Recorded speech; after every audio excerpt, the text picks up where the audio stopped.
I should back up a little bit too and just tell, kind of qualify that. It's interesting. When we first started in business, we were strictly making a cabinet or a game terminal that could hold anybody's software, right? So there's kind of different pieces to this pie, if you will, right? You need the game terminal that's got a monitor and all the hardware and stuff, so you can operate games in it. And then there's the software developers who make games that are computer boards, right? That go inside. Sure. So we partnered with those guys and put their boards into our game terminals.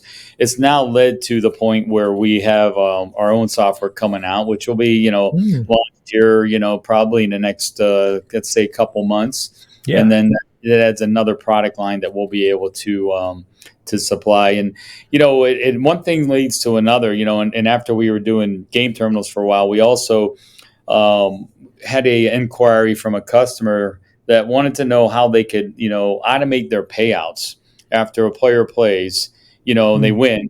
These games pay out cash, right? Which again is legal.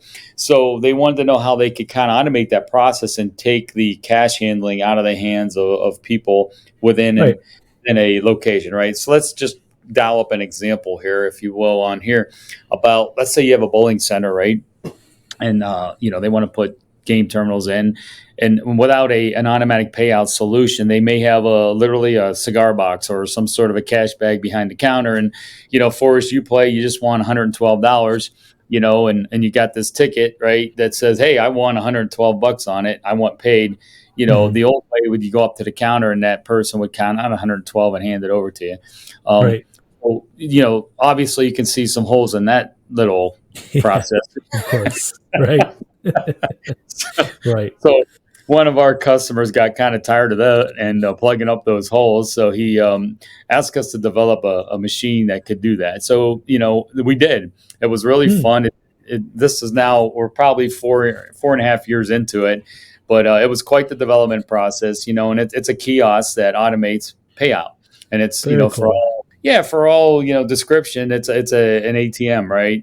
Right. Only you can't use it for an ATM, at least this model you can't, but it'll validate and pay out a ticket, Wow. So things just continue to, grow along those lines. So it's really cool, what happens as you get into business with this stuff. Mm-hmm.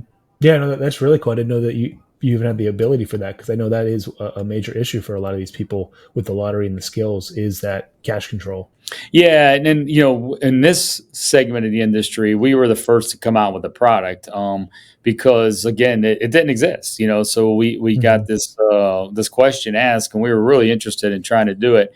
And now there's probably 4 or 5 at least competing products that do the same thing. And and on one hand, you're like, you'd love to have exclusive to all that, but on the other hand, it's really spawned another segment of the industry, and it's really cool to be part of that too. That you had a hand in developing something new that really helped a lot of locations. Yeah, leading the charge. Yeah, exactly. Hey, did you like this video? Great. We make 10 of them a week. Subscribe to learn more and keep learning about what's working in the industry. Talk to you then.